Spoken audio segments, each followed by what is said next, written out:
In front of me is my entire physical TBR, and today I'm going to be going through it pile by pile to show you what exactly I still have left to read.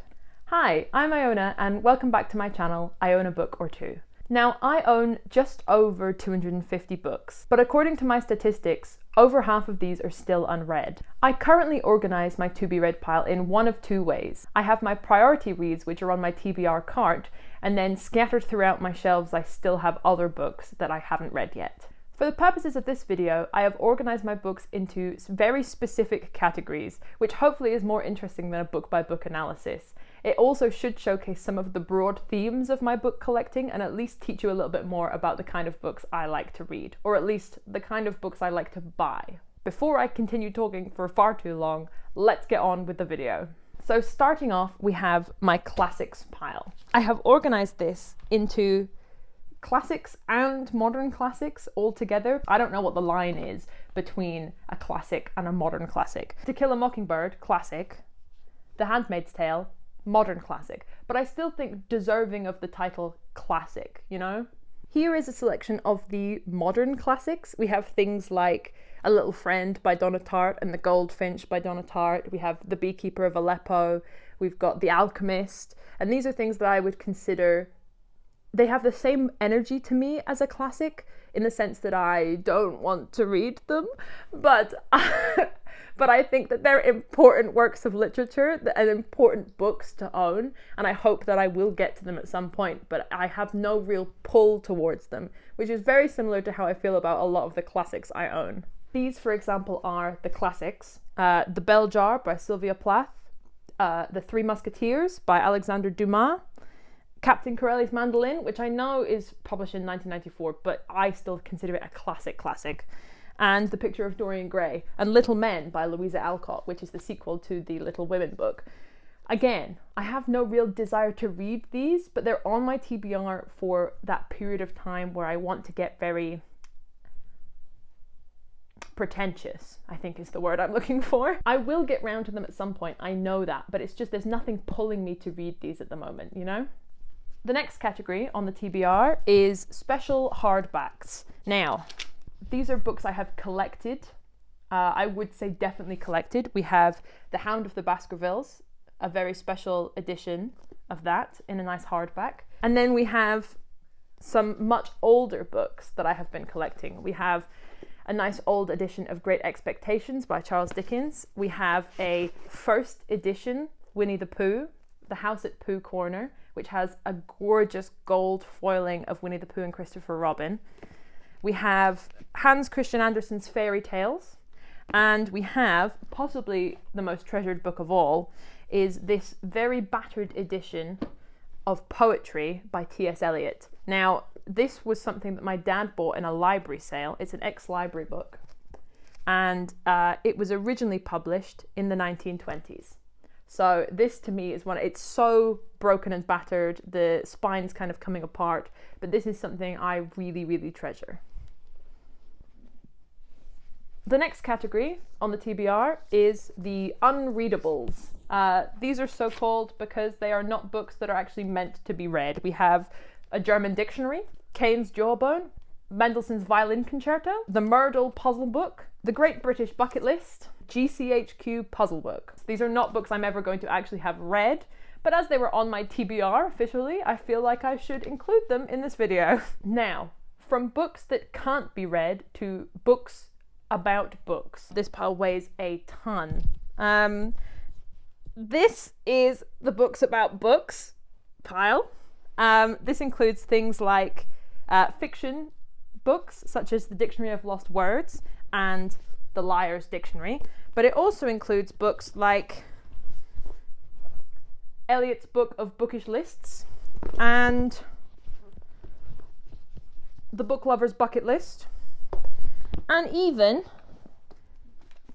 Judi Dench's Shakespeare. Technically, I guess it's a book about a book. Technically, I guess it's a book about plays, but those plays could come in book form, so I'm counting it in this category. After books about books, we have the dark academia category. Now, this category is looking rather small, but that's because I am quite a fiend for my dark academia novels, and so I have read most of them. But left on the TBR in the dark academia category, we have Ninth House, which I've heard very mixed things about, so I don't know when I'm going to get around to reading it, but I am very intrigued, so I hope that I still like it. We also have Marple, The Cloisters, Babel, and the third and final book in the Atlas series, which is on my priority list TBR for September, so I will be getting to this very, very soon. After dark academia, we have a much more boring category of actual academia. I studied sociology and politics at university for my undergrad, and I'm currently studying for a master's in archiving. So that is what most of this category is. We have absolute classics like Basic Income and How to Make It Happen. Alongside that, we also have The Silk Roads, which is such a dense book, but I'm very excited to get to it eventually. Some other titles that you might be interested in, theoretically. Documenting Performance, we have Digital Memory and the Archive, we have Third Culture Kids, and we have Becker's Art Worlds, which, if you're doing sociology of the arts, is an absolute classic text. But if you're not, you're never going to want to pick that up.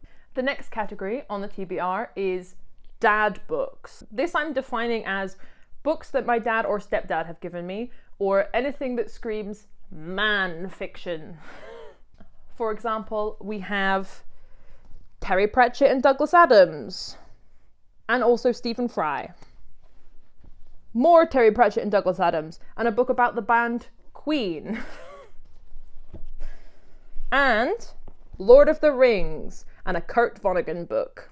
And more Terry Pratchett. So, safe to say I get a lot of my TBR books as cast-offs from various father figures in my life.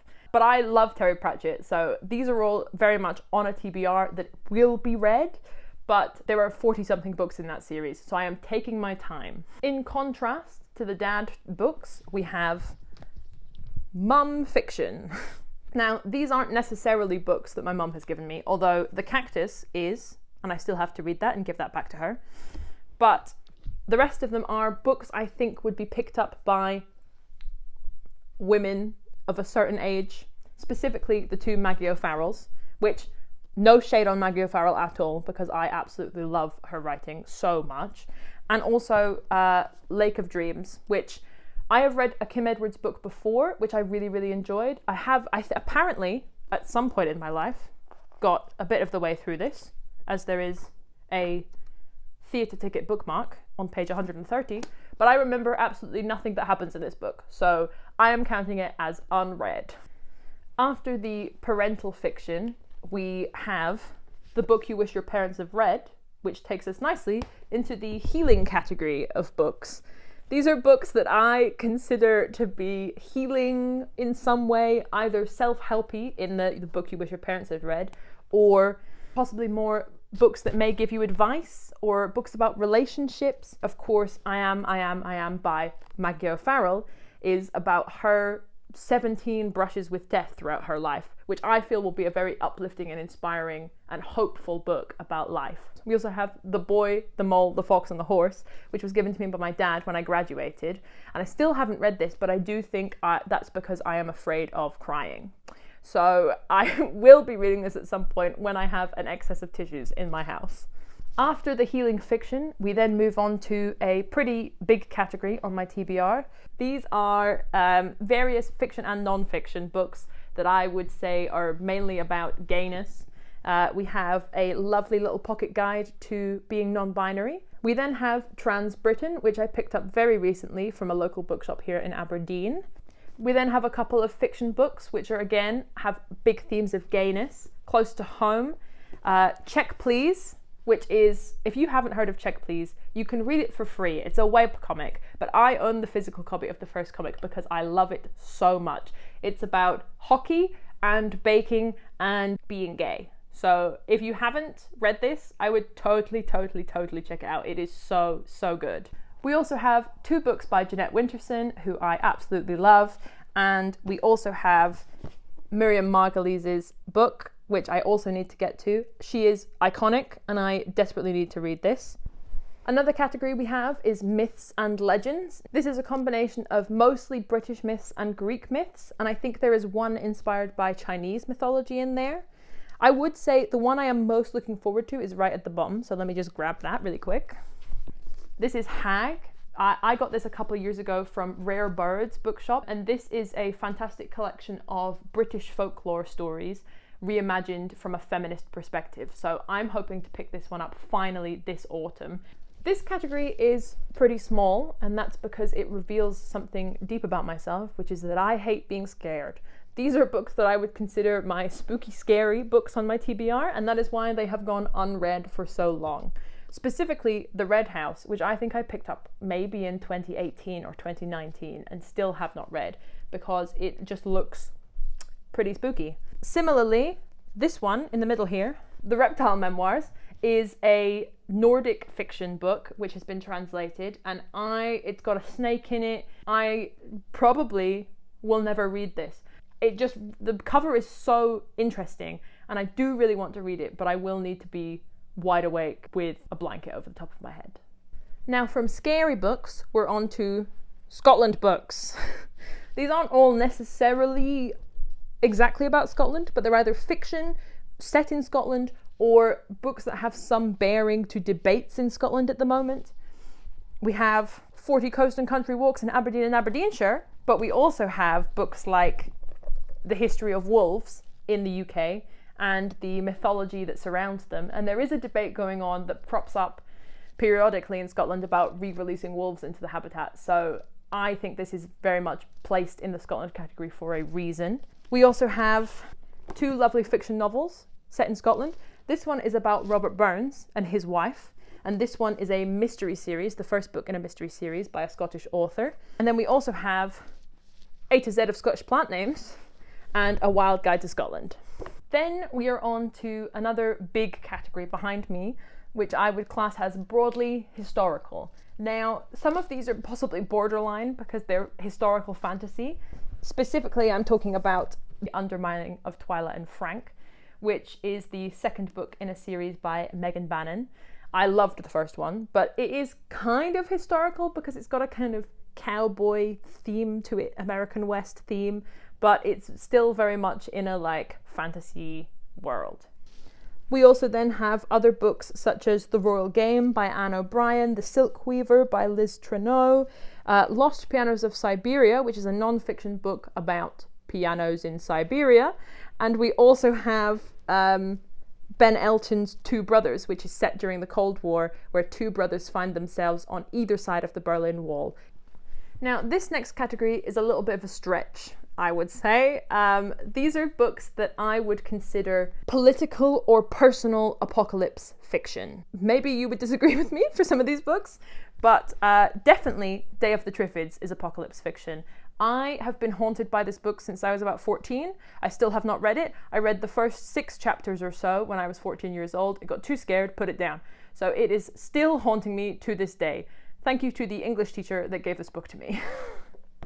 We then have a couple of fantasy novels that I would consider as having apocalyptic themes, end of the world themes, and then several other books that I would consider more personal apocalypses. Perhaps Grey Bees is more political apocalypse as it's set during the Ukraine war, but these three I would consider more personal apocalypses rather than political ones. Either climate crises or personal failings, but I think these are all sort of end of the world scenarios for the people in these stories. And the final category on the TBR is books I would want to have in the apocalypse. Now, this one's also maybe a stretch, but I would seriously consider taking these with me if there was an end of the world situation. We have Toksvig's Almanac. This is written by Sandy Toksvig in the year 2021, but it is an incredible book filled with knowledge and facts, and I think would keep me entertained for ages if I was stuck in a bunker. We have also Comet in Moominland, keeping this one for the emotional support it would give me during the time stuck in this hypothetical bunker.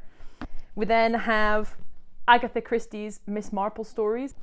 And then we have 3 more factual books. One about making stuff and doing things, which I would consider essential for rebuilding after the apocalypse. A book all about card games, which would help me entertain myself. and a book about reading the tarot in a queer way. You never know what kind of fortune telling might be useful to predict the end of the apocalypse. That is my physical TBR, believe it or not. I haven't counted them yet, but I will be putting the number on the screen here of exactly how many it was and the percentage read. Let me know if you think any of these should be priorities for me to read in the future, or if you would recommend unhauling any of these, because I need to create some space on my shelves. It's pretty essential for me at this point. So if you hated any of these books, also tell me that below. Thank you so much for watching, and I'll see you next time in another video, and hopefully I will have cleaned up all of these books by then, but we will see. See you next time.